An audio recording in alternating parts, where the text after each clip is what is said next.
It's supposed to be a long talk. Normal cases, the Syarahan Negarawan or statement lecture is by reading. The person deliver it will read the text. But in this case it's different because my text is 100 pages.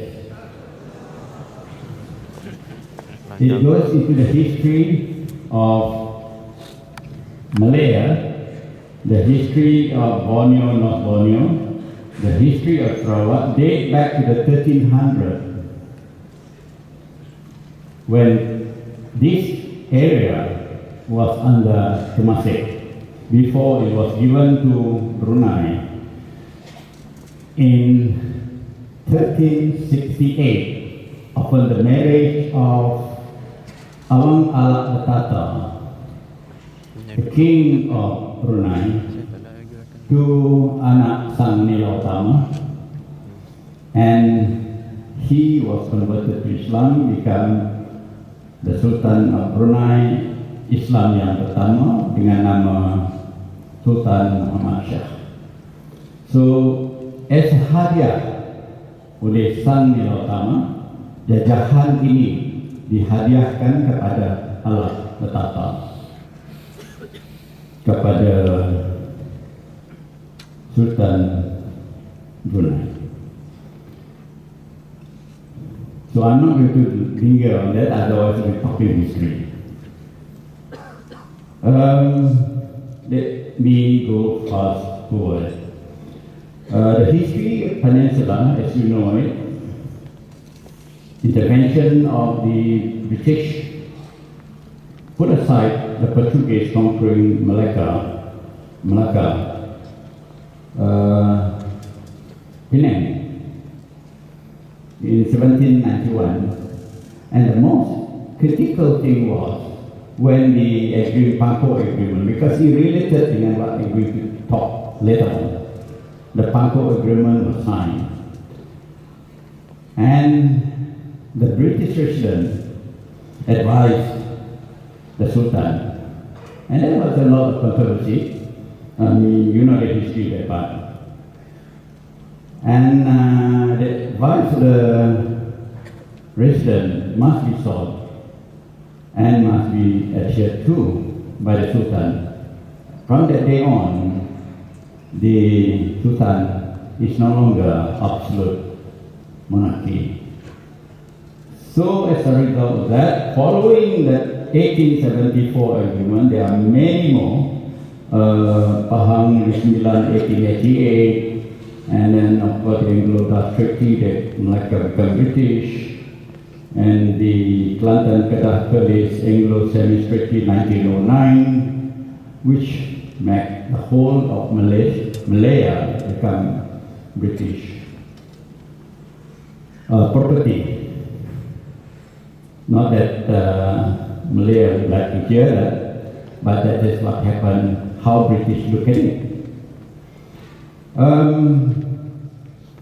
Again, fast forward, after the Second World War, United Nations was formed, and the call for decolonization by the United Nations. So the British respond positively to the call. But way back in Malaya, the British ignored it for the time, the colonial administration. So they formed what they call the Malayan Union, and Malaya was governed by Malayan Union. The Union is over-centralized. All the power of the state was taken to the center, except the Malay custom and religion. Well, I'm talking about this one. So, starting with the Union, but it was opposed by the Malays particularly, and UNIMAS was born in May 1946, slightly younger than me. to oppose the Malayan Union as an organized Malay group, the whole of Malaya. Then the British relented, and that's why they renegotiate what they call initially in 1946 the constitutional proposal drafted during the colonial time to unite the whole of Malaya, because Malaya was organized in three parts: straight settlement, Federated Malaysia, and Federated Malaysia. So they want to put into one kind of administration, not a three kind of administration. So Federated Malaysia, eventually they gave set government to Malaya after the election of 1955 in July 1955. Election was held in Malaya, and then they gave Malaya state government 1st of August 1955, and Tuanku Abdul Rahman became the first and the only chief minister of Malaya. But they don't celebrate the state government because the High Commissioner is still there. Any law that passed by the Federal Legislative Council formed under Agreement of 1948, you still have to be diperkenankan oleh the High Commissioner. Without which, it will not become law. So the High Commissioner was there, and Malaya was not independent. From that time on, the British think that Malaya is indebted. So they want to unite Malaya with Singapore. But Tuanku was not willing, because Tuanku think that he was comfortable, he's easy, nicer for him, he's already in his comfort zone. Governing Federation of Tanah Melayu or Malaya at that time, he refused the idea of federation with Singapore. And then the negotiation by Tuanku with the with England goes on for independence. And of course, orang Sarawak kata ada komitmen Haji Yubi and Ayub Masakum Yazuri. The British objected want to ease themselves away from the territories of North Borneo, Sarawak, Singapore, and Brunei. Continues. So the British is still thinking want to give independence to this territory. But at the same time, the British thinks that it's not safe to allow Sarawak, North Borneo at the time, before it called Sabah, or rather the local people call it Sabah, the British call it North Borneo, to be independent on its own. So must be federated to the bigger group. Of course, you can read the book written by James Mungkili, Professor James Mungkili, and also by Michael Lee on this issue. There are other articles, of course, written on this issue. The question of Tuanku Abdul Rahman, who is not keen to be federated to Singapore. Why should he? Because Singapore is in trouble with social and politics. 2 million young people from China were brought to Singapore, and it caused political and social upheaval. And of course, Lee Kuan Yew was so happy that it can be federated with Malaya. Eventually, remember the Bay of Pigs? In 1961, the British tried to invade Cuba, but failed in 1961. So the British said to Tuanku, do you want to have a Bay of Pigs of yourself at the end of your country? So Tuanku was thinking about it, especially in the election of July 1959, the first federal election in Malaya. And he talked with his friends, people like Tan Sri dari Sapi, Tun Razak, and then Tun Semantan, Chan Law, Tan Susi, and they all seem to support whatever ideas Tengku agrees on. The British is pushing very hard to get Tengku to unite. This Malaya and Singapore. And eventually Tengku said, okay, I am agreeable to the idea, provided it must be with Sarawak, North Borneo, Brunei, not just Singapore. So if you look at all the history like this, then you understand the reason of why eventually Singapore came out in 1965. There was no really love lost. So once the Tengku agreed, the Tengku then invited by the British to make known his idea. There was a speech in Singapore on the 27th of May 1961, the press luncheon in Singapore, to think out aloud of the possibility of uniting North Borneo, Sarawak, Brunei, Peninsula Malaysia and Singapore to become the federation of Greater Malaysia. Greater Federation. The name was not yet being mentioned at the time. Ada juga kata Melayu Raya, macam-macam lah nama came out. Then eventually they agreed. But the idea was initially planted by none other than the person who started the Malayan Union. That is Harold McMichael.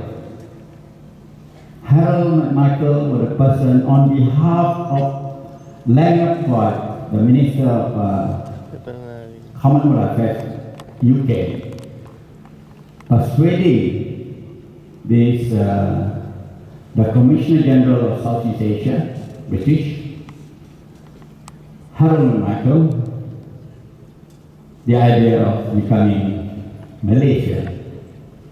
So we spoke to the Tengku, eventually it was second. Then Tengku made a speech in Singapore, and following that, the Tengku already become the man to be seen in public as the person who initiated and moved the Federation of Malaysia. Then he brought the matter to Parliament in August 1961 to get the mandate daripada Dewan Parlimen, Dewan Rakyat. And obviously the full day session shows that the consensus to support the Tengku to promote the idea for the formation of Malaysia.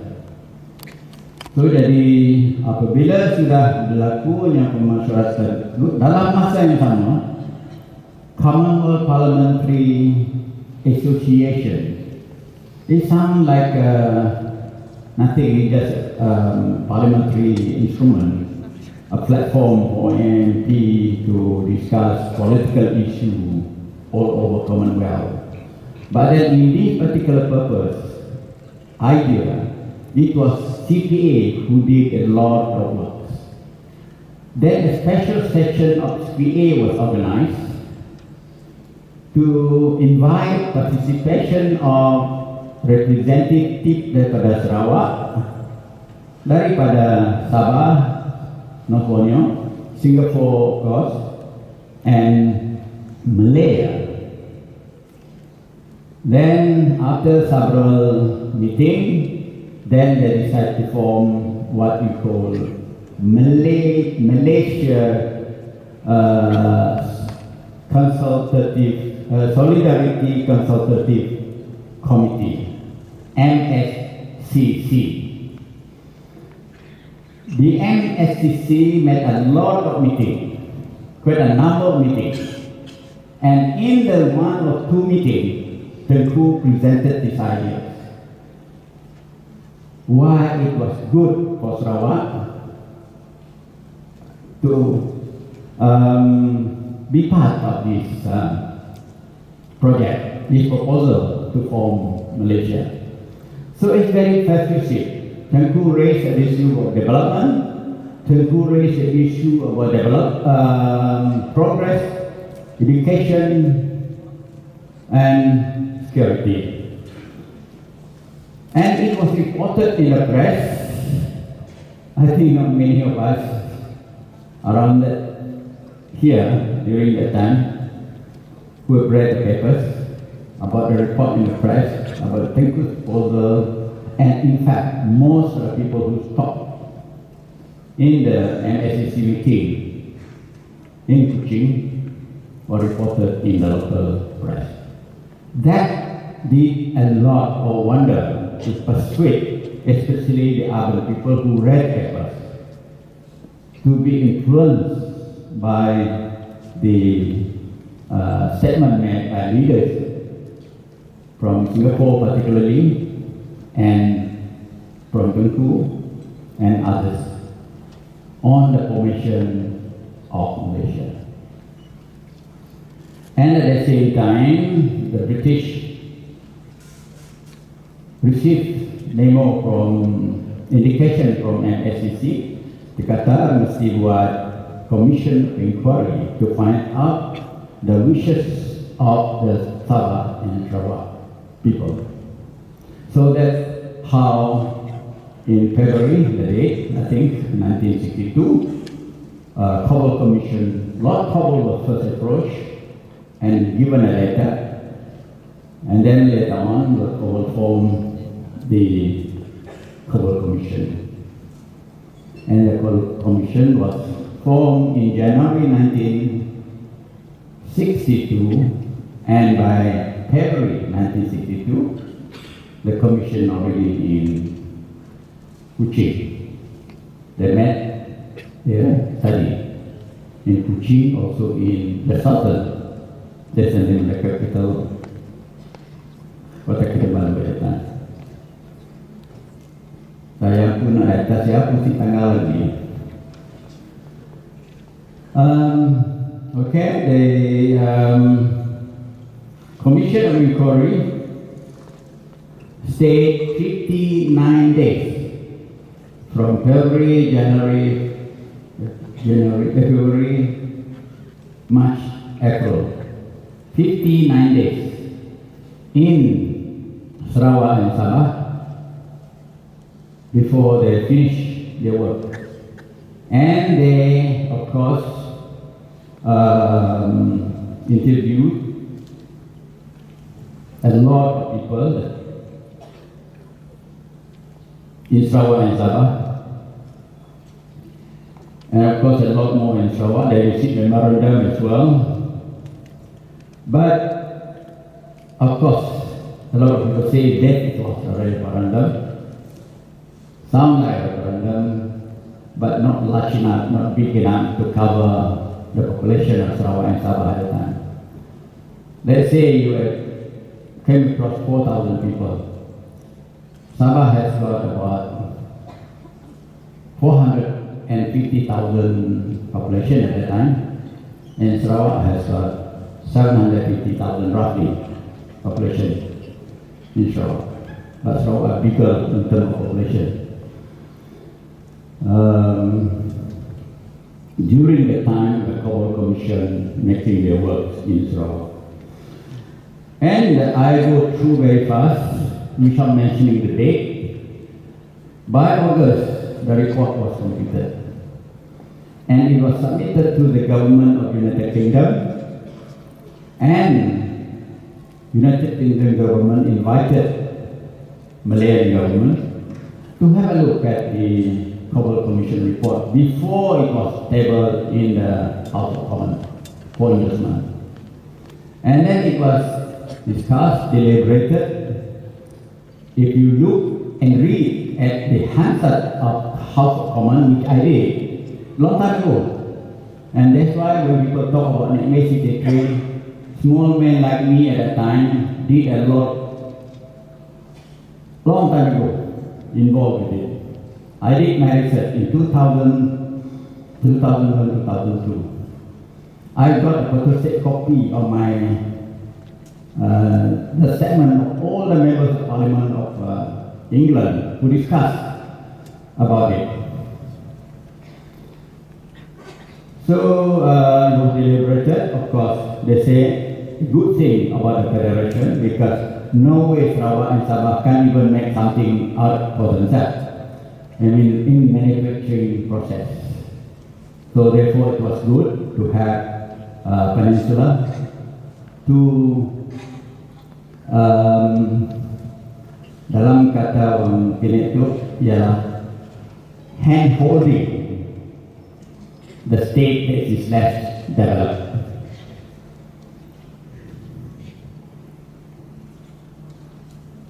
So the argument, a lot of people say that people are talking about oil and gas as the reason for that. I have not come across any indication at all anybody was interested in petroleum and gas during that period.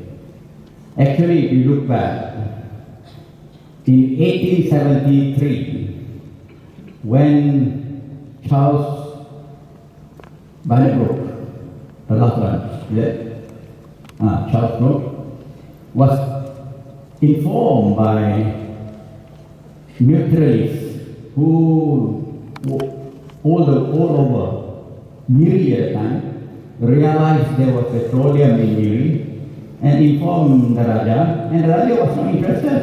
He think this is nothing. He was not interested. But the lay people in Miri, the Myriad, were interested. By 1900, orang Miri Melayu dah ada well of their own. Of course, they dig only lah. Bukan pakai tu. They dig only. So dia dapat, if not mistaken, it's about 18 wells in Miri during that time. Sebelum Charles Brooke gave a concession, before Charles Brooke gave a concession, actually this is what one white man, naturalist, want to get a license from Brunei to exploit, to prospect oil, but was not given. He was given a license for mining, no oil. But eventually, Anglo-Saxon company was given by Brooke in 1907. Okay, this is the point. Then Cobble Commission complete the work. Now, this is why I'm bringing a lot of things on top of the media here, just to show you what are the documents that jadi the Cobble Commission report. Mana sana satu bag lagi? Satu bag.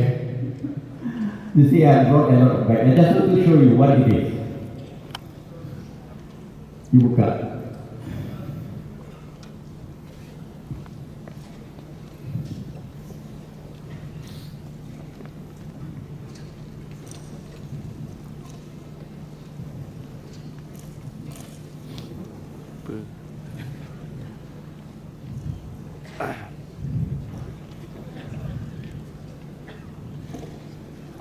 This is the Cobble Commission report. 100 over pages,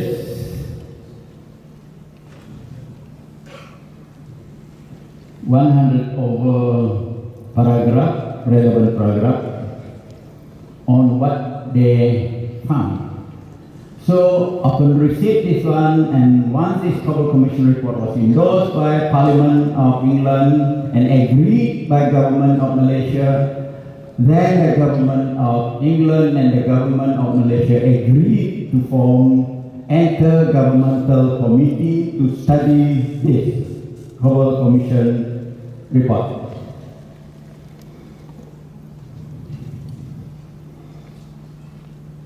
To study the Cobble Commission report and to give recommendation. Then IEC was appointed, Lord Lansdowne was appointed the chairman, and Tun Razak became the deputy chairman, and ada Syarahan kita.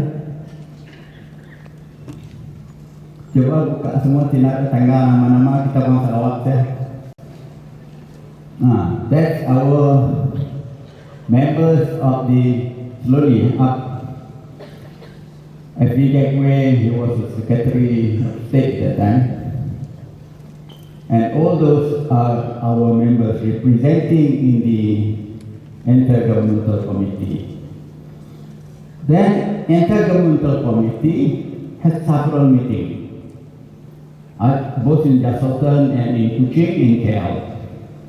And then Intergovernmental Committee agreed that we didn't have to come up with a new constitution because, go back to surat 20 poin, 80 poin itu, mana dia? Dari Sarawak, ada Yumi.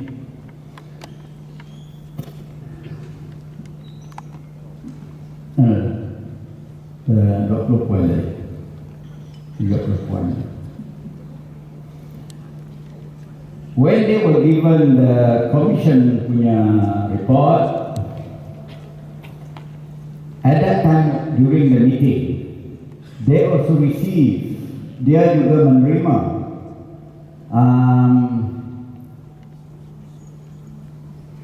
cadangan-cadangan daripada Sabah, yaitu yang 20 poin daripada Sabah, 18 poin daripada Sarawak, dan Cardinal Principle yang dalam Sarawak punya, yang supposedly just like Constitution, and the Kapit 12 poin.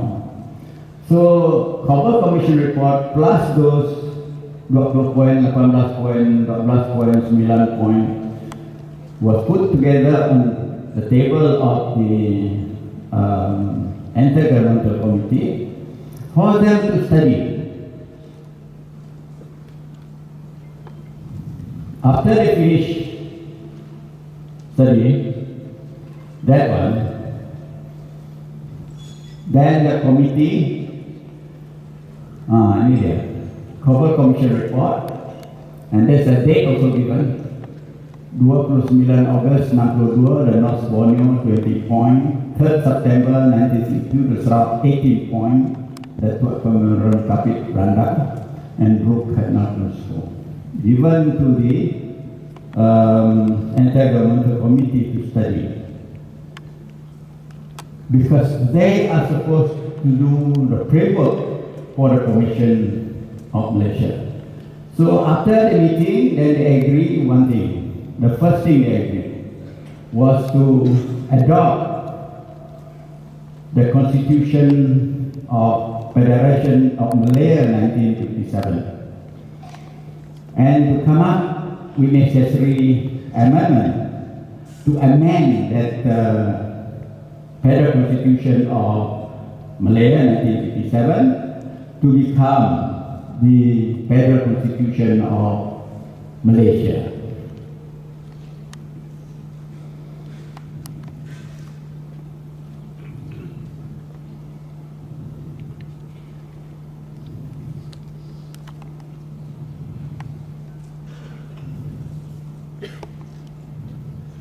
Okay, next.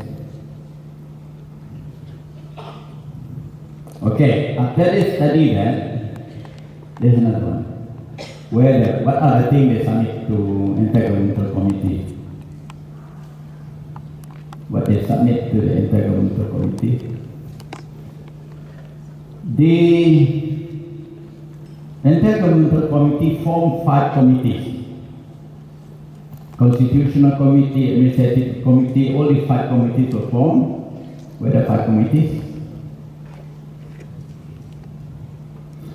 Okay, Constitutional Committee, Fiscal Committee, Legal and Judicial Committee, Public Service Committee, and Departmental Organization Committee. So these 5 committees, actually the members of the Intergovernmental Committee members, except Lord Constant, were not members inside here. somebody else become the chairman, chair the meeting. The meeting is macam parliament sekarang. It's full house, one full house committee. Meaning they don't split into a number of committee like that. Almost the whole of the intergovernmental committee chaired by one person, and then they deliberate on the issue. Therefore, representatives from Sarawak, Sabah, Singapore, and Malaya are all sitting down there to decide what to do. So after several deliberations, this is actually very, very complex and very difficult part of it. Then they came up with the proposal. Okay. Now this is a 5 subcommittee member proposal. The proposal is submitted to the intergovernmental committee for adoption. Then the intergovernmental committee put up their own report, which today we talk about as a intergovernmental committee report. Become the intergovernmental committee IGC report, in short. Together with this recommendation, together the draft of the Malaysia Agreement, the draft of Act of Malaysia 1963, the draft of the Act of Malaysia 1963, Chapter 26, 35 is the one in the UK, the draft constitution of Sarawak and Sabah and Singapore, the 3 constitutions, and the draft of the immigration bill. Then to get the report of IGC report plus these 5-6 documents, they compiled together, submitted to the government of the UK and the government of Malaya. Then the 2 government agreed, and then this was again tabled in the House of Commons for endorsement. Once that it was endorsed by the House of Commons, then we will stay here a little bit longer. At the pen. Tiada pen, tiada hal sebut tiada hal. Okay. Then they make arrangement for the Malaysia Agreement to be signed. Then on the 6th of July, 52 orang from Sarawak, from Sabah, from Singapore, from Malaya went over to England to sign that agreement on the 9th of July. So, the Malaysia Agreement was signed on the 9th of July, like our moderator had just said. So now, let's produce the Malaysia Agreement. That's the Malaysia Agreement.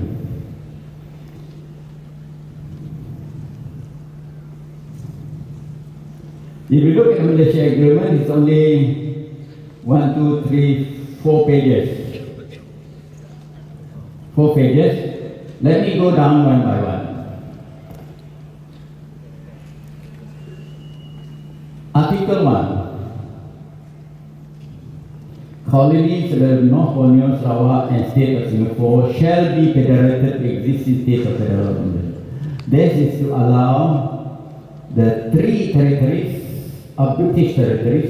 Now Singapore, the Brunei is out of the picture. You remember why? When Brunei opted out. After the rebellion of December 1962, Brunei opted out. Even though the British tried to persuade Brunei to continue to become part of the Federation, but the indication was very clear. The rebellion was not against the Sultan, from my reading, not against the Sultan, but against the idea of joining to form Malaysia. So Brunei opted out. So that is why the Brunei name is not mentioned in agreement. So now the second part, the Article 2, Government Federation will take such a step. Ini yang very important. take such a step, article number 2. That is the one in tadi. Can you go back to our presentation? The Draft Act of Malaysia 1963, Chapter 26. That one under article obligation of the Federation of Malaya to bring this to Parliament. That means they have to send it to the AG. The AG will have to turn into blue paper before tabling into Dewan Rakyat and Dewan Negara, eventually endorsed, diberkenan oleh Tuanku to become the Act of Malaysia, Chapter 26. And the purpose of this Act of Malaysia Chapter 26 is to amend the Federal Constitution of Malaya 1957. So to make it into the Constitution of Federation of Malaysia 1963. Now what interesting here is it was not drafted by Malaya. So the question of fact is not, it was not drafted by Malaya, it was drafted by the IBC. It was drafted by the committee of IBC, accepted by IBC, and accepted by the government of Malaya and the government of the United Kingdom to become the amendment. There are 73 amendments proposed by the Act of Malaysia, Article Chapter 26, to amend the Federation of Malaya to become Malaysian Federation of Constitution. Jadi ini termasuk sebagai Annex A dalam MA63. MA63 actually is to give obligation to both the Federation of Malaya and the United Kingdom government what they should do for the formation of Malaysia. Then Article 3, Government of the United Kingdom. This is the obligation by the Government of the United Kingdom to submit to Her Britannic Majesty before Malaysia Day orders in Council for the purpose of giving force to the law, the Constitution of Sabah, Sarawak and Singapore. So they drafted this tadi Annex A, Amendment to the Federal Constitution of Malaysia. This undang-undang lah for the amendment.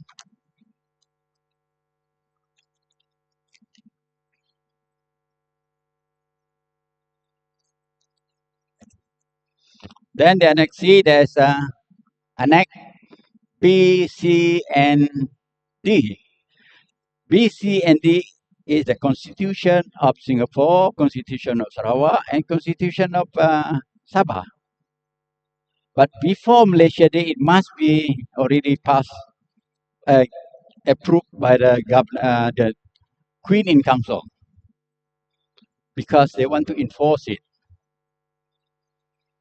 Okay, Article 4 just say United Kingdom got to pass the Act of balik tengok Act of tadi itu Act of cuba to Act of Malaysia 1963 Chapter 35.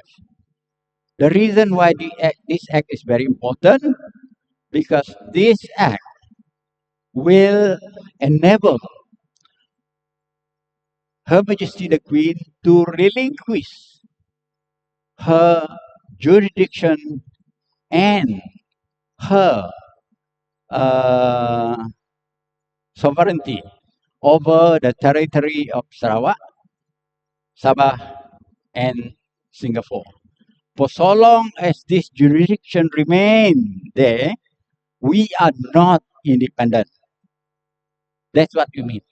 Because the Queen is still the head of the government for that territory.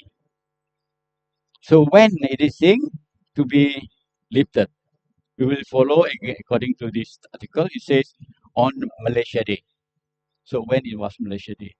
In this act of Malaysia Day in the agreement was supposed to be 31st of August. Okay, the rest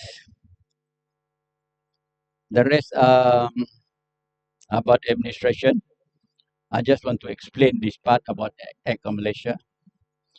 So now we go to the next.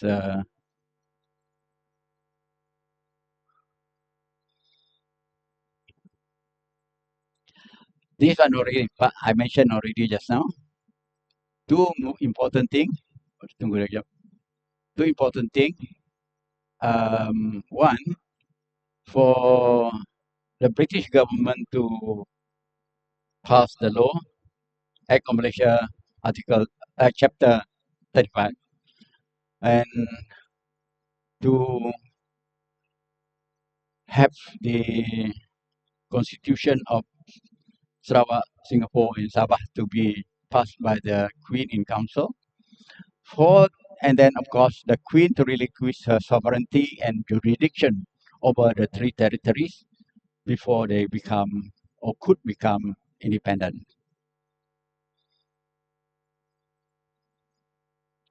Okay. Amen. Get that. This the process, just the process. Dalam my penulisan is long, about 5-6 muka, because I mentioned about why they made a mistake. I'll show you later on how they made a mistake. And even to the process, daripada constitution passed in the Dewan Negara, Dewan Rakyat, and then after that gazetting and the reprint of the constitution for new federation of Malaya. So therefore we have two federation. One is the Federation of Malaya already gone, and now we have Federation of Malaysia. And then the last one is complying with implementation of constitutional provision.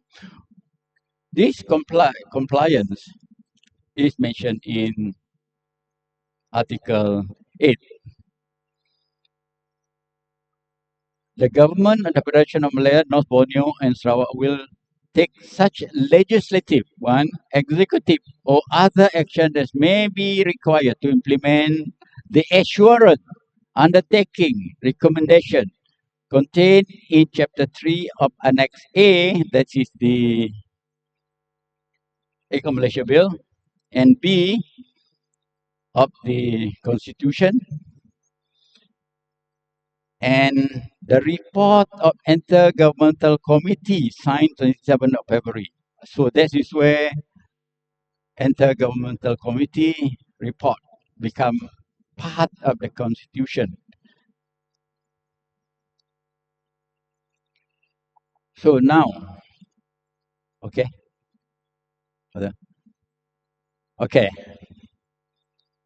As a result of while the process is on, when the bill was being debated in Dewan Rakyat, Tuanku in his winding up did mention about the delay in the implementation of all the things required under the agreement, under the acts and all that. That is on the 31st of August.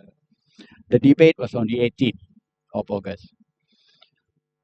There's likelihood of a delay because of the protest by Indonesia and by the Philippines. So the three countries, Philippines, Indonesia, and Malaya, agreed that there should be a summit to discuss on the issue.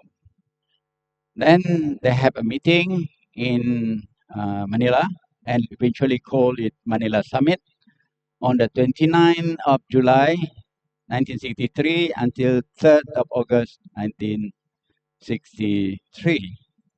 And then, among other things, they resolved in the declaration to invite the representative of the United Nations to come over to excuse me,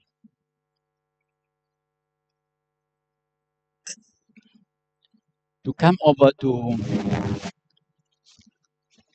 Sarawak and Sabah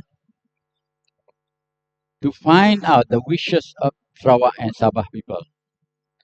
What it simply means to me personally is that the United Nations, in spite of the report made by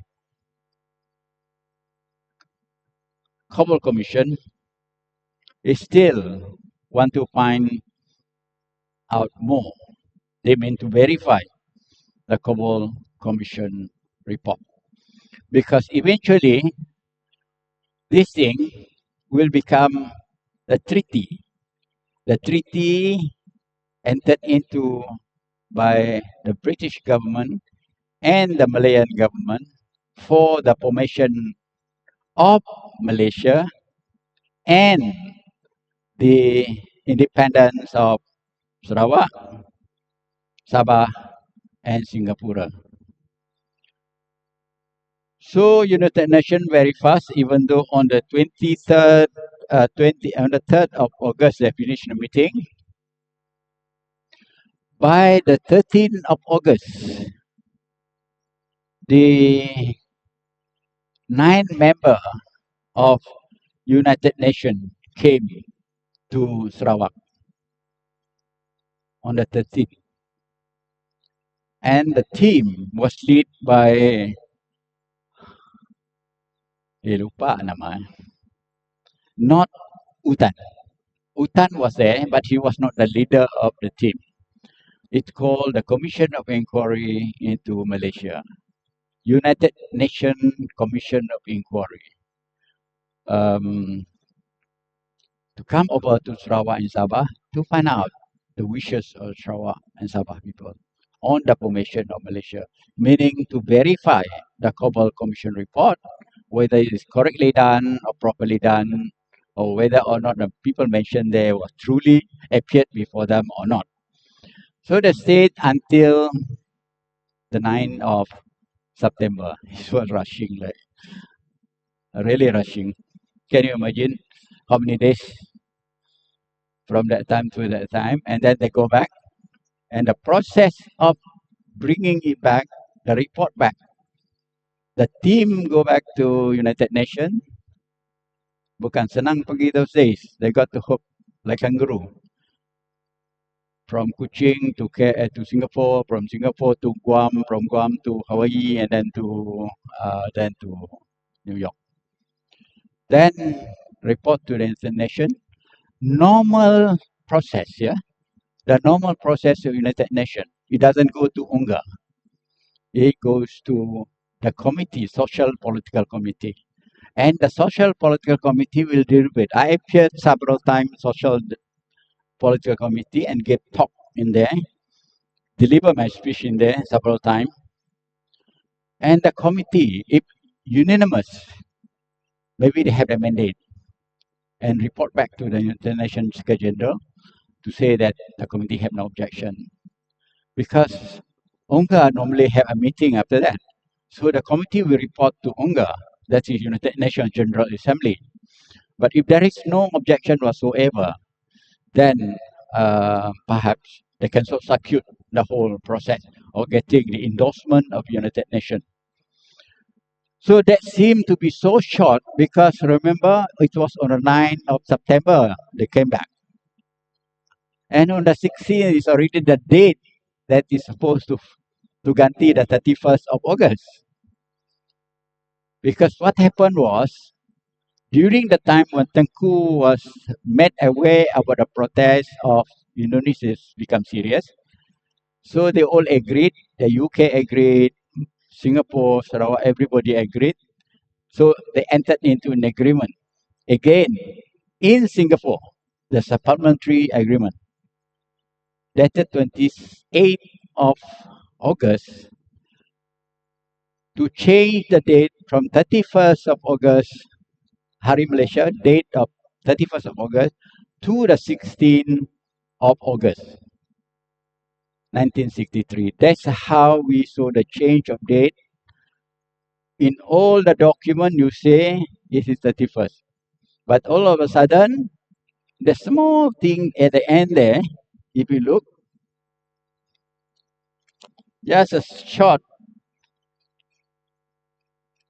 one paragraph agreement, supplementary agreement.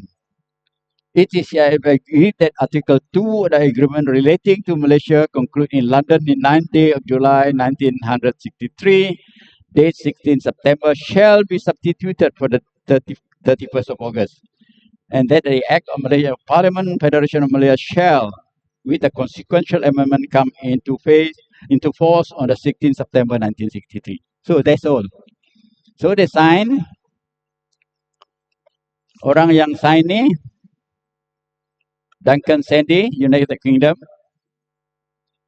Federation of Malay, Tun Razak, North Borneo, Donald Stephen, Sarawak, Kaloningkan, Singapore, Go Keng Sui, dated on the 28th of August. So that changed the date from there. After that, because the United Nations only finished their work on the 9th. So bila sudah habis, dia balik and then report back to United Nations, and they are supposed to report to the Secretary General. That is why even though UTAN was together with them, but UTAN got to go back so that they received the report from this group, from the team, the commission. So after UTAN received it, actually the group was being given a copy of the Kabul Commission report, a copy of this report upon their arrival. And I was personally informed. My father-in-law happened to be one of them, who those group who gave this Datuk Sim Keng Lung. That time belum lagi Datuk lah, Sim Keng Lung. So they gave the report. So UTAN simply baca ni salah. And after that meeting quite a number of people, because the number of days they stay in Sarawak, very nearly 1 month. So that's it. Then on the 16th came. But meanwhile, you know that on the 22nd of July, Sarawak was given the self-government by the British, and Sabah was given self-government on the 31st of August. If you look at it, it's similar like what they did in the UK, in Malaya. But only earlier, in Malaya, they did it on the 1st of August, 1955. You can interpret why they want to do that. You can interpret to see how you run the country during the period or not, without the British interference. But then the governor was still there. The British governor was still there. Alexander Waddell was still in Sarawak. Good was still in Sabah, and of course, in Singapore was different, because Singapore has got a statehood since March 1959. So the reason, also another reason, is all these people, the government officers from the British colonial officers, are busy with MA 63. Believe it or not, the 18 point, if you go back to the 18 point, Sarawak, I am not too sure about Sabah, but I believe it the same thing also happened in Sabah, was not drafted by Sarawakian. It was drafted by the State Secretary's office. And he sent it to the resident meeting and asked the resident all over Sarawak with the DO and everybody discuss about it for the purpose of meeting the inter-government committee people. Did a guideline, the 18 point. And that's why the similarity between the 20 point and 18 point is so closely. And another thing I would like to mention is about why the state government. Because in all the discussion, when the Cobble Commission came, they invited the leaders of Sarawak to appear before them, to give them the input. Most of the answers asked for this, to be given independent before we talk about the formation of Malaysia or state government. The question is whether or not the person who asked understood what is the difference between state government and independent. Kerjaan sendiri dengan kemerdekaan. So it's, even though theoretically different, but in reality it's almost the same because the state is already run by the local. For in Sarawak on the 22nd of July, since 22nd of July, and in Sabah from the 31st of um, August, routine, daily routine, except that if they pass a bill in the Dewan Undangan Negeri other state, it must be diperkenankan oleh Governor British who was still there. It's not, we haven't got the governor, state governor appointed yet. Okay, then came the 16th. On the 16th, midnight, orang macam Tan Sri Sulong very particular about the date, the time, because the change of dates is a different thing. So in midnight on the 15th, before 12:01 second, is still under the British jurisdiction. But as soon as 1 second after midnight, and then it become 16 September, then the constitution in MA63 just now, Constitution of Sarawak, Constitution of Singapore, and the Constitution of Sabah fall in place. They fall in place and become impossible. As from that time, the title governor doesn't exist anymore. The title changed to Yang di-Pertua Negeri Sarawak, Yang di-Pertua Negara Sabah at that time. The governor gone already. So now the title of Yang di-Pertua Negeri Sarawak is Yang di-Pertua Negeri based on that constitution. The enforcement started the early morning of 16 September. Then in the morning, then Donald Stephen angkat sumpah, then Tun Abang Ojo Peng angkat sumpah di Sarawak, menjadi the governor of Sarawak, to take over.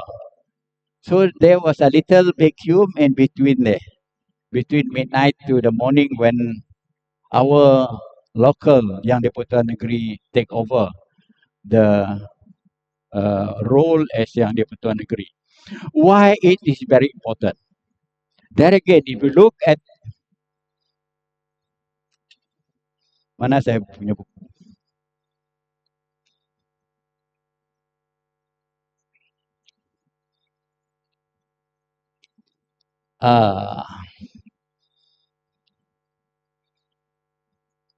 Tadi kita cakap the amendment of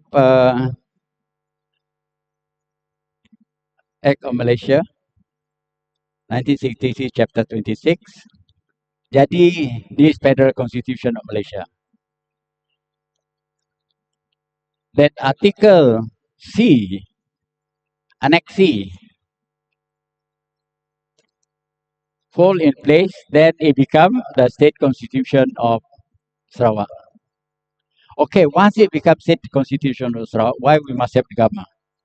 Because all the authority and function fall on the DYT vested on the TYT by this constitution.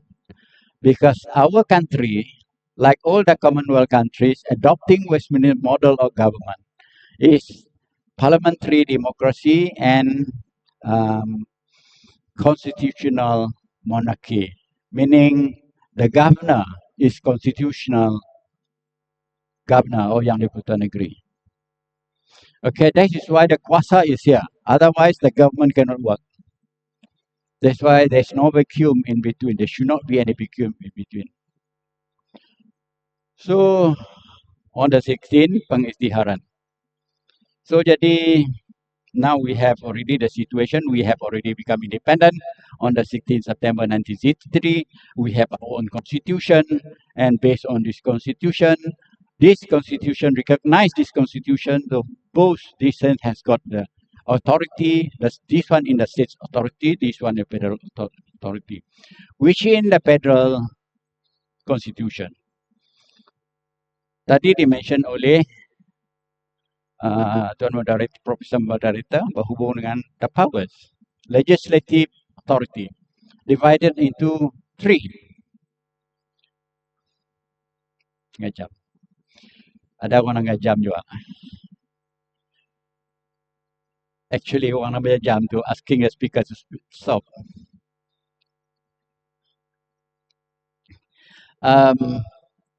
One is federal list, then the state list, then the concurrent list. The state list is state list, concurrent list, concurrent list. This is the most well-known and recognized authority. But then people forgot. There's another one. The one not in the list, because not all things in the cost of managing the country, administrating a country, could be listed inside here. Ada yang tidak dimasuk. Those tidak dimasuk fall under Article 77 in here. This Article 77 says it belongs to the state. Therefore, it is a state matter, not a federal matter. So anything that they forgot to put in the list federal become the state matter lah. This is not our fault if they did that. And I'll show you how they made mistake in some other time. Okay, kita sudah independent, dan we have the constitution, we have separate authorities. Now, what we have here is Artikel 8 tadi kata, Malaysia Agreement kata, anything which is not being put in the constitution by the intergovernmental committee accepted by the government and all that, then the federal government, the Sarawak government and Sabah government can use undang-undang executive administration to make arrangement to implement it. So that what it means is the agreement ini will continue to be enforced for so long as not all the things which in being decided by the intergovernmental committee belum lagi implemented. It continue to be implemented. It need to be implemented. That's why the agreement continue to be valid. Jadi saya nyamadah ya, oleh kerana there are people asking after the formation of Malaysia, the agreement of Malaysia is no longer relevant. You didn't have to talk about it anymore because it finished. Now, my question here is, ada orang tanya, so what is MACT3? What is MACT3? What is this? Okay, the MA63 is to the British mean just a few things. One, it is a treaty for them to relinquish their responsibility over the territories based on the call by the United Nations to give independence to decolonization. So jadi to the British, that is a treaty. So the treaty of United Kingdom and Britain, one for the independence of Singapore, Sarawak and Sabah. And then the second one is for them to federate these territories. They the territory of Malaya with Sarawak and Sabah and Singapore, which in the context of that independence. So that's what the British. So the British no longer can interfere. Once the thing is done, the British is finished because we have become independent. The British cannot interfere with internal affairs of Malaysia because it's wrong to interfere. So all the responsibility lies with three groups. That is the federal government of Malaysia, the government of the state of Sarawak, and the government of the state of Sabah. After Singapore exited from Federation in 1965. So when we call the treaty, this is the treaty. It contains all the documents mentioned in this agreement, except Article 8, where it was mentioned intergovernmental report, not inside here. Not inside here. So this one is the one that filed in the United Nations for the Treaty of Malaysia by the Britain and Malaya.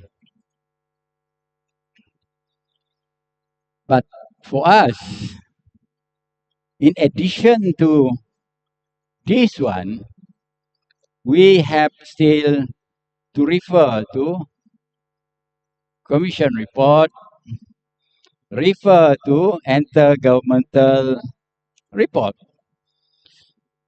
The reason why it's still important to us because there are many things that happened since 1963. Okay, now we go to after independence.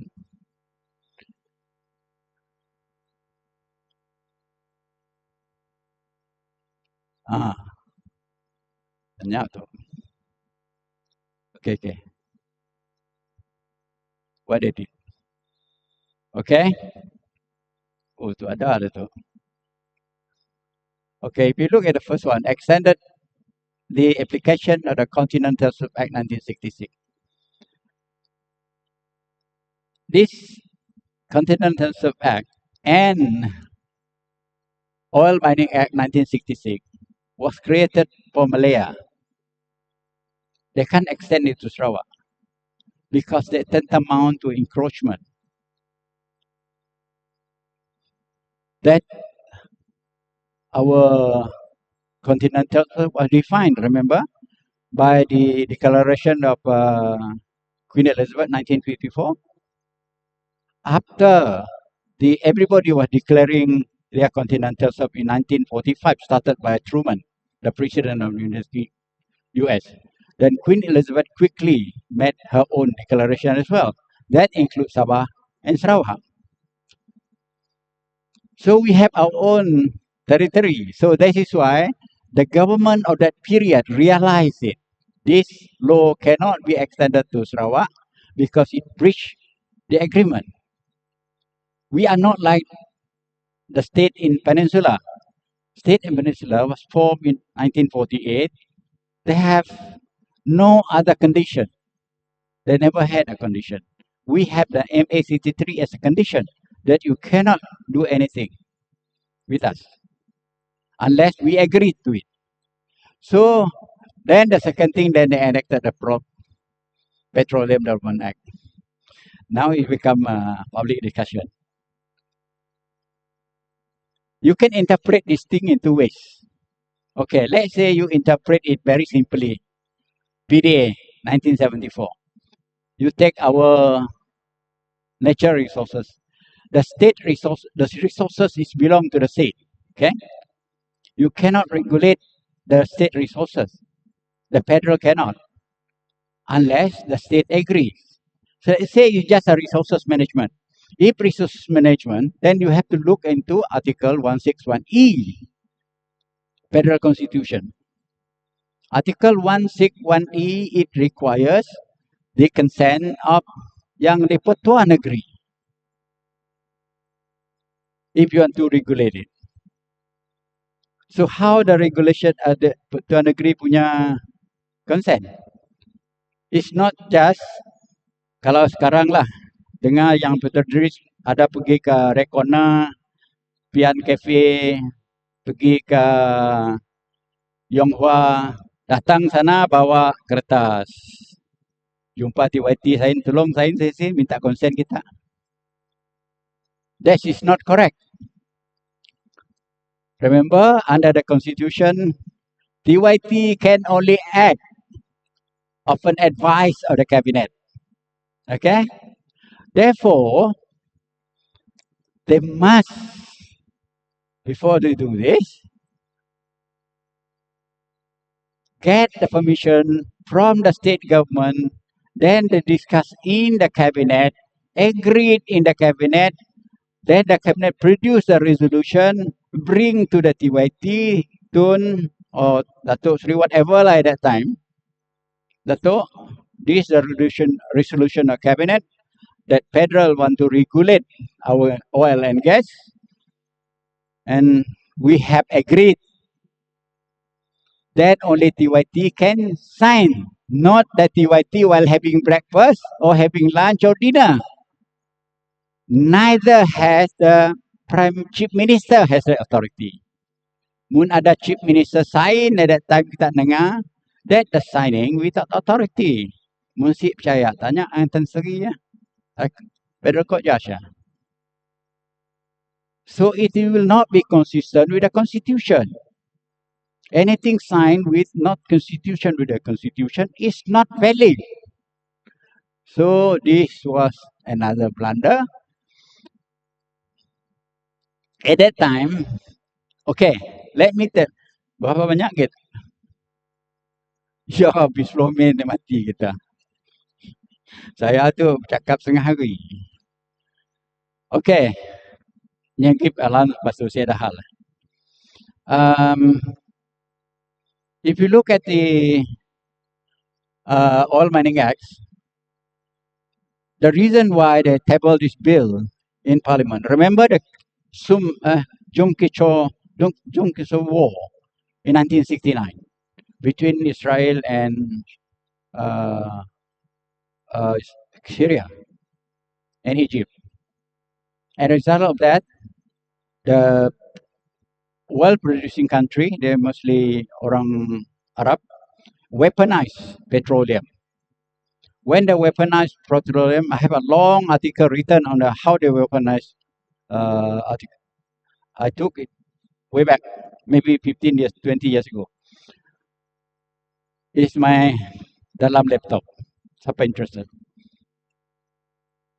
They weaponized the oil embargo, and then resulting in the fluctuation of oil price throughout the world, especially suffered the American. Then Americans start doing a lot of things to minimize the impact. So the price was fluctuating. So they make use of that reason to enact this one so that they take care of our resources. That's what they said. But then what happened? 1968, 58, we have already Oil Mining Act. We took care of our assets already. We took care of our resources. They should have instead, at that time, instead of nationalize the petroleum and gas, they should discuss with us how to improve the ordinance of 1958. Join with us how to help, if truly they want to help. But basically, they want to control. So that's how 1974 Act come into being. So anybody who signed the agreement after that, macam kata saya tadi, it's not the TYT in the coffee shop. It is TYT under the advice of the Cabinet. Okay, that one again. Environmental Act. Tadi ada kelakar sikit lah dengan Tan Sri dengan sidak di meja saya tadi. You know, in 1975 they enacted this act Environmental Act.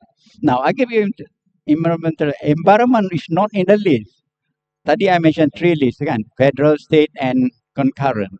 It's not in the list. If not in the list, it becomes a state. And how come they enacted this one? How come they enacted one? That means they're enacting something belong to the state. Of course, the excuse is plenty. You know why? Because all the international convention and the international conference are done by the federal. The state can't go. Good example is Paris Agreement 2015. The state don't have to go. Federal went. I went. But then, you must remember this. Did they get the permission from the state? All the state environment. It belongs to the state. And they did it. So, Parliament couldn't stop. Because how do you expect member of parliament to understand the complexity of constitution and making law? Even lawyers, when it comes to complexity, that's why they always have hakim, mahkamah to decide things. Because we always make mistake outside and doing our work. When we make mistake, they will tell, this salah. So this is where this one you can arguably Parliament have not the authority to create this act because it belongs to the state. Okay, ini pun sama. Declare Bintulu 1979. The Istiha Bintulu, Tan Sri tahulah berapa area besar to be the port district. Have the consent being obtained or not? Because port under the list of the state. The list of state dictated by Article 76 how to get permission from the state. Not just. Bukan pola diri pun, bukan sesuka hati. And then tourism, 1974. This one in 1974. Tourism. Taken out from some nowhere because tourism also not in the list. They took out tourism because they knew 1974, Tun Mahathir, I'm sure, very well aware of it, going to be a huge industry. So they put it there, and they put in the federal list. So mana lawyer yang tidak tahu history of the amendment, we realize this is federal list. No, look back into history before that tiada. It was only being put there in 1994. And did they get permission from us? They did. So that is why when they start creating the law to levy somebody masuk hotel pun levy, I said the money should be given all to the state. You can charge in the ordering a state, you charge the administration fee because you create the law, you collect the money, so you charge a fees. But the money should be given to the state, all the state. So this thing ought to go back to the state list. But then again, if you look at tourism, federal is very huge.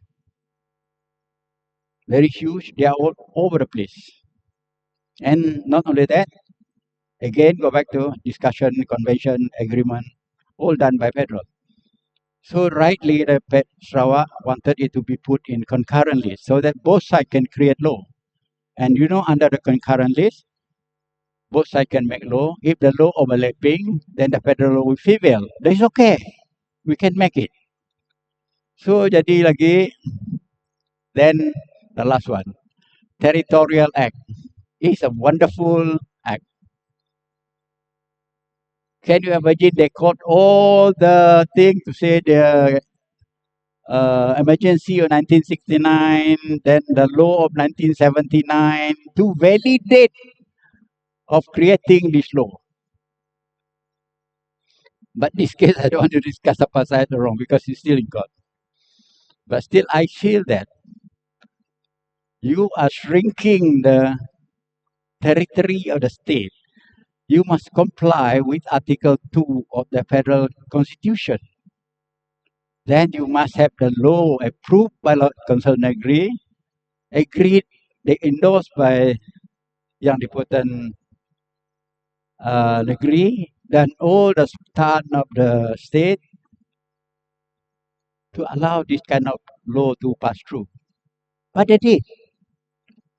So this is the thing. Okay, can you guys fast forward another one, the next one? Okay, the study of federal constitution. Study I mentioned about the mistake they did. The one that I did in 2021. Do you know that since independent 1963, federal MA 63 was never recognized by the constitution. Unlike the Panko Agreement, unlike the Federal Agreement 1948, unlike Federal Agreement 1957, it mentioned in the constitution, but not MA 63. That is how, with the assistance of State Attorney General and persuade Attorney General in the federal to amend the very small thing, the interpretation of federation. Original act, I think still in this one. They haven't reprint. Because reprint this one si boleh malah macam sukati malah book lain. They require the approval of the cabinet and the Agong. So they didn't study that.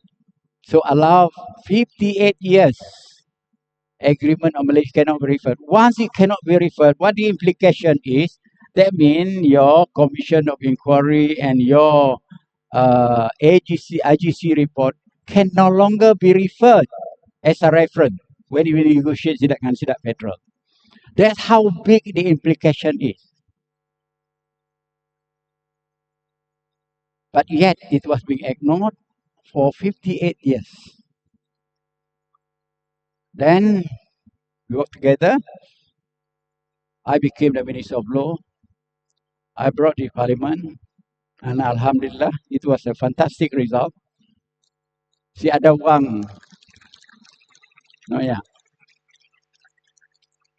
People nanya bila the second reading, the third reading, they to pass the law. Only one person missing from the second reading. Who is the? I know who the person. Yang kata si ada hal. Now that law is definitely going through, so it doesn't matter. So my absence doesn't change anything. So that's what happened during that day when the bill was tabled in Parliament. So as a result of that, for the first time, MA 63 on the 22nd of February 2022, MA 63 recognized, gazetted to be recognized by the Perlembagaan Malaysia. So anything which in this apa namanya tadi, which in the IGC report, now we can tell this is part of the constitution. You cannot deny us with that. And that's what the minister is doing now. Now, what happened to the thing that we did in 2016, 2017? Yes, we did. That was all on devolution of power. You know what devolution of power is? Devolution of power is the authority from federal, the state requested for it. For example, I just give you one example. You know our environmental law is very, very stringent. So a lot of our industry players daripada Semalaju came and see me in KL, requesting to be naiknya sikit, they exempted from the complying with the requirement by the alam sekitar, undang-undang alam sekitar di Semalaju. The reason behind it is because kita si ada the second tier. Macam di Europe, they have the second tier. From industry, they go to, ada orang tukang bersihkan nak waste ya. After di bersih orang tukang waste ya, barunya discharge into the kita pun system. Nya very clean. But kita from the factory straight into the river. That's why they need it to be very clean. So the people Semalaju kata it is very taxing lah, very costly. But then the law says so. So, but the thing is, that is the reason why the state requesting for devolution of power. During the time of Tan Sri Adanan, there were 12 devolution of power happen, and Datuk Sri Nancy and Arifah Ahmad were the co-chairman of the committee of Malaysia MACT3. So they came up with 12 devolution of powers. That is the authority, the federal to the state. Example, siapa sidak nak molah lesen nangkap ikan apa yang dah diserah dengan state. All that thing. But then the real thing only happened after 22nd of February 2022. That's why Abang Johari is now doing exactly that. Our sadness is not because of anything, but then federal have failed to assist to implement MACT3 since 1963. That's why it was not gradually done. Because it had gradually done, all of a sudden during the time of Abang Johari asking for this, asking for that, because that's ours. Asking for this, asking for that. Jadi dengar, kena banyak gila dipinta. Not minta gila because over the last 60 years we never asked for it. Because one technical reason, MACT3 itself is not being recognized. The third one, you know, somebody was asking me, because inside here, I have a few questions what people normally ask. Namige, why now? Validity MACT3, I jawab tadi lah. The reason is, mak saya mari ada satu pepatah. You know what the pepatah says? Bila palak matuk, ketai baru iko melit. Mun palak si matuk iko si melit. Pernah iko coba melit. Wan Junaidi coba melit in 1991. Gambling bill. Opposed the gambling bill because they took the authority from Sarawak to the federal. Amendment of gambling bill. I oppose. You know what happened after that? They passed the bill. I lost because only passed NDAP sokong me. Only 29 people. What happened to me? For the next 8 years, I couldn't travel overseas. My name was always being blocked. Every time the list come out, when Junaidi's name came, cancel. That's what happened if Iko ajak melit. Mun palak si matuk.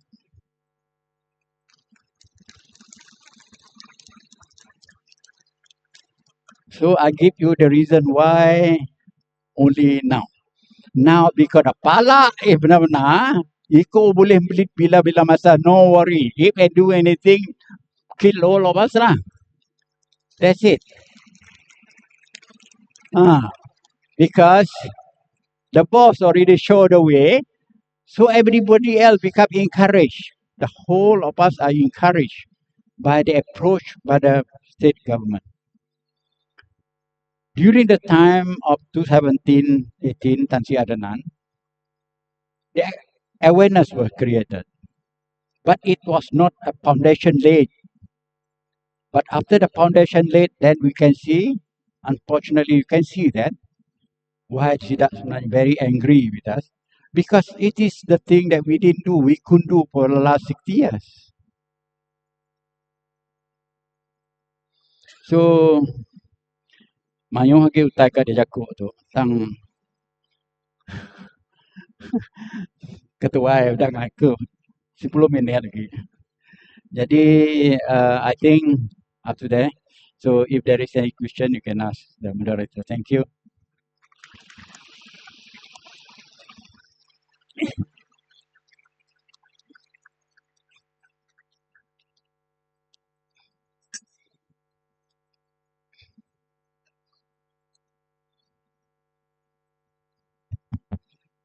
Terima kasih Tuan Yang Terutama Tun di atas pencerahan dan juga sharing yang sangat menarik, very informative pada pagi ini. In the interest of time, we may take two questions. Tun? You decide. Okay, in the interest of time, we may take 2 questions from the floor. Please identify yourself dan kita boleh mulakan.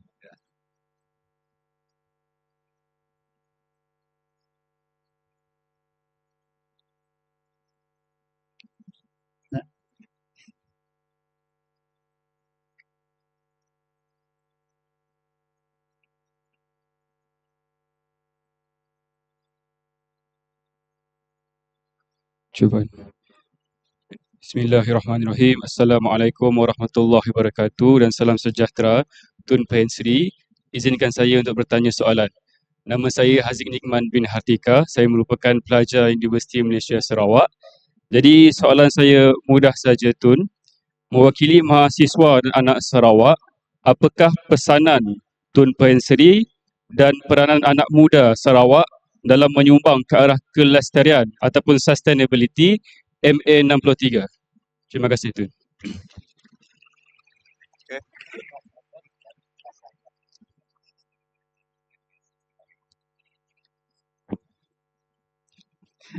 Saya nanya dengan Profesor, apa kelestarian tu apa maknanya?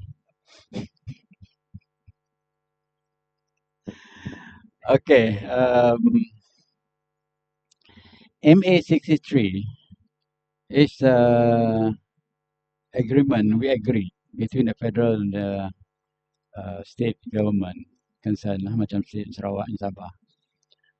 And for so long as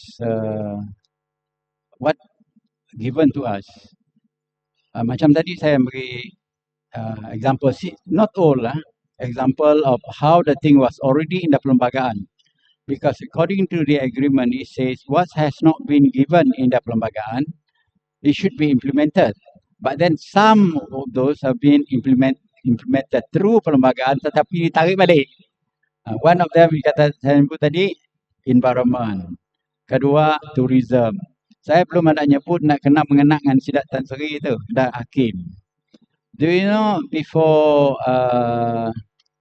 1985, the kuasa untuk melantik apa nama tadi Judicial Commissioner terletak kepada TYT atas nasihat Ketua Menteri Sarawak, both Sarawak and Sabah. Tetapi in 1985, they amend the constitution to centralize it. But then I was talking about it in 2021, and then government agreed and implemented Neru administrative arrangement supaya pelantikan mesti get a consent from TYT. Okay, the process the same, discuss the cabinet. Once the cabinet agreed, TYT disarankan nama-nama tertentu oleh kabinet, then TYT will agree lah based on the constitution. In that sense, kalau kita nangganya, so long as those things has not been given back to us, we'll have to continue to tell the federal government that it must be given to us in the way it was given to us before. Maknanya, not by administrative arrangement. You know what the masalah of administrative arrangement? My explanation to Sidak Kerajaan Sarawak lah. It's very simple. If tomorrow, tang ada Sidak nak melantikkan seorang judicial commissioner in Kuching, tetapi they didn't have the time to consult the process, to get through the process, macam disetujui. And then katanya PM kata Datuk Sri atau Tan Sri kepada Chief Justice, can you just lantik this one, make recommended mawakan dalam commission of pelantikan hakim, and I endorse that one. Once he endorsed, and then I just make a presentation to the Agong. So there's nothing wrong with this, no legal implication, nothing wrong legally for that, because the thing is only done administratively. But that's why I insist it must be back to the way before 1985 by amending the constitution, put it back there so that nobody can override, because everybody berjanji bila dilantik oleh kerajaan, jadi whatever his position is, berjanji to protect the perlembagaan. So with the one in the perlembagaan, they cannot ignore it. So it's again the perlembagaan. Even though over the years, they have ignored the perlembagaan many times. Macam yang saya sebut tadi lah, 74, 94, banyak nak diubah-ubah, perlembagaan diubah without our consent. That means ignoring the perlembagaan. Those, if you are talking about sustainability, whatever it means, to me, we will have to continue to fight until we got everything we promised to us. Okay, thank you, YT Tun, for the response. Can we have a next question, last question, please?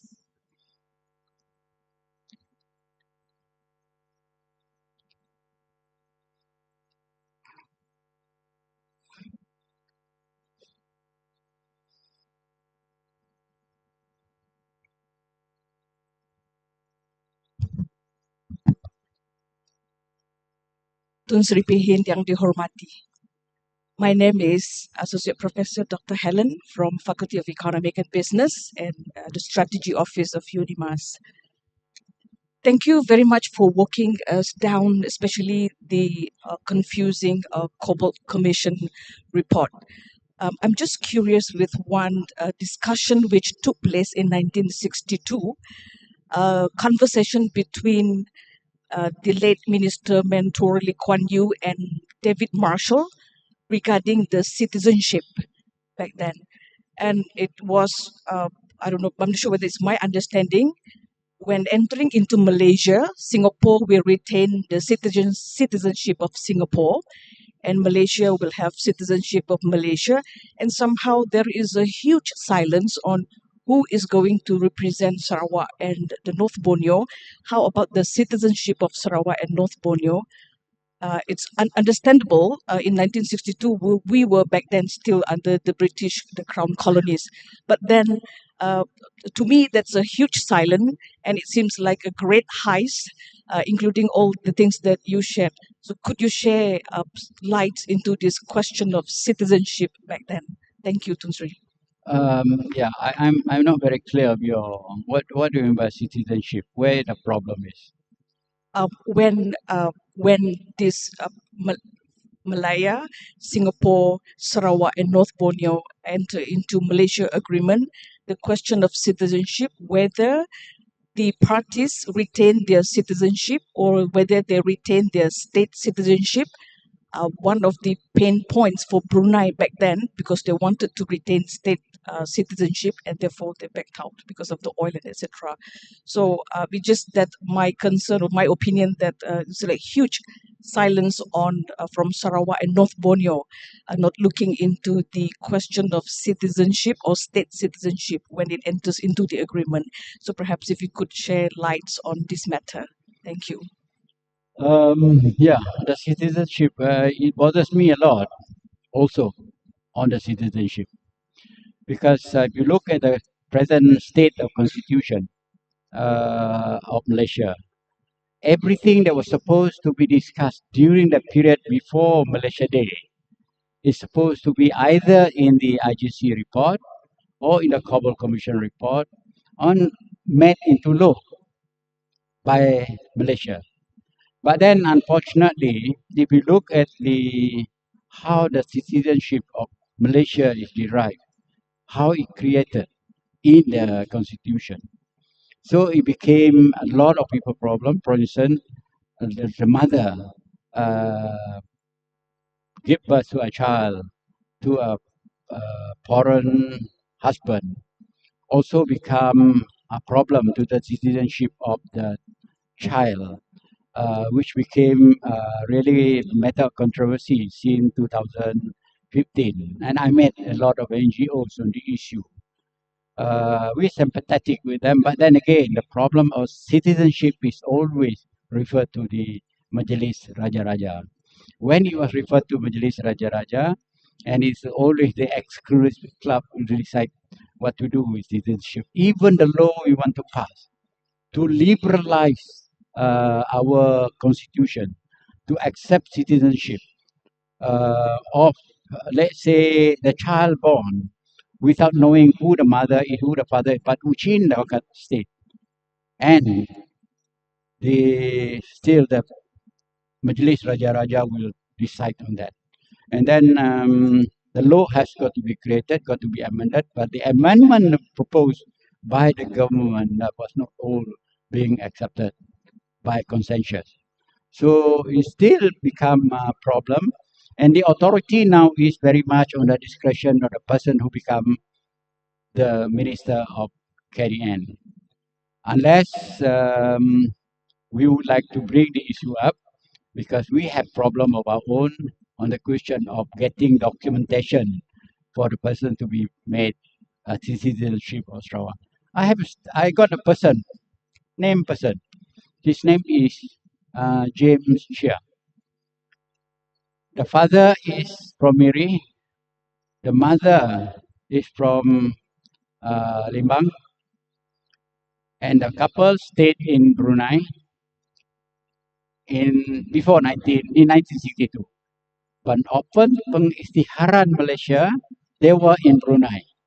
So this child born to them, James, born during that time in Brunei until today without negara, is stateless. So to me, it's a very simple matter. It should be given Malaysian citizenship of Sarawak for reason that his father is Sarawakian, the mother is Sarawakian, and his brother served in the police for 39 years. How could you deny this kind of person citizenship? But yet it is. So this discretion of the person who become minister of KDN dalam negeri is very much able to exercise this particular problem. So we didn't define so much well the law. That's why amendment was supposed to be brought. But then extensive amendment, because I present a committee during my time, Ministry of Law, until Mohidin thought that I should give it to Hishamuddin, because senior minister. So law minister is not a senior minister. So it's taken by Hishamuddin. But I don't know whether Hishamuddin ever held a meeting or not. So that's the state of affairs. Yes, I agree with you. We seem to be a difficult spot within the context of Malaysia. Even though we should have control over our own citizenship in Sarawak. Meaning Sarawak people who said yes and no for citizenship to be accepted, not federal.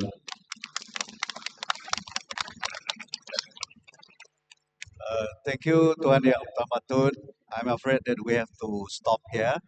And let us show our appreciation and give a big round of applause to Tuan Yang Terutama Tun. Thank you. Thank you. Saya serahkan kepada majlis seterusnya, kepada pengantar majlis. Ambil barang saya. Majlis merakamkan ucapan syabas dan terima kasih kepada Tuan Yang Terutama Yang di-Pertua Negeri Sarawak, Tun Pehin Sri Dr Haji Junaidi bin Tuanku Jaafar di atas penyampaian Syarahan Negarawan UNIMAS 2025 yang bertajuk Perjanjian Malaysia 1963, Kunci Keharmonian Persekutuan sebentar tadi. Terima kasih juga kepada yang berbahagia Prof. Datuk Dr. Nelson Ilan Mersad selaku moderator yang bertugas sebentar tadi. Hadirin yang dimuliakan, majlis diteruskan lagi dengan sesi fotografi. Bagi mengabadikan peristiwa bersejarah ini, majlis ingin merakamkan sesi foto kenang-kenangan bersama Tuan Yang Terutama Tun Pehin Sri. Untuk itu dipersilakan semua diberi hormat ke lantai dewan untuk sesi fotografi bersama para hadirin majlis. Dipersilakan.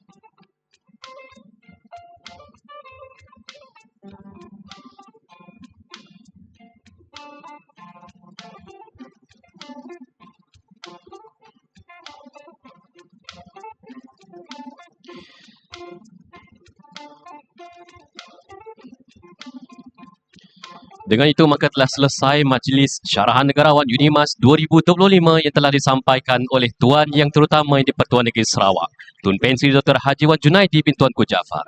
Bagi pihak UNIMAS, ribuan terima kasih diucapkan kepada Tuan Yang Terutama Tun Pehin Sri serta semua tif-tif kehormat dan para hadirin sekalian yang telah sudi meluangkan masa untuk menjayakan majlis pada hari ini.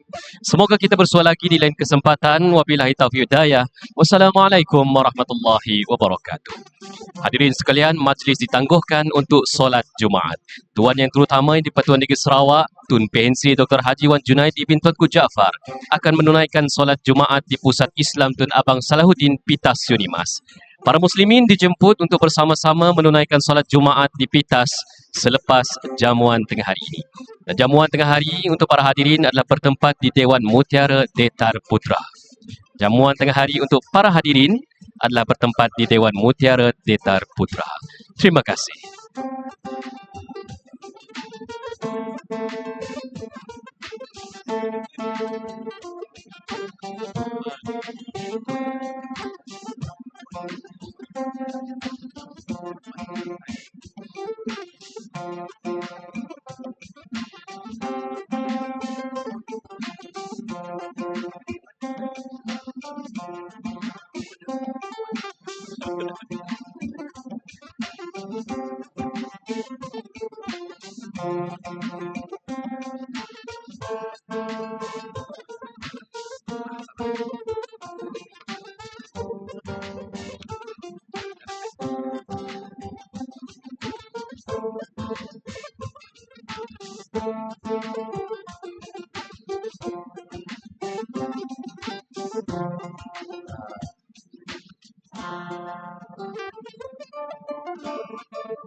Assalamualaikum warahmatullahi wabarakatuh. Jamuan tengah hari untuk Ketua Jabatan adalah bertempat di Dewan Mutiara DeTAR Putra. Manakala para hadirin adalah dipersilakan untuk mendapatkan pack food di lobi utama. Para hadirin adalah dipersilakan untuk mendapatkan pack food di lobi utama. Terima kasih.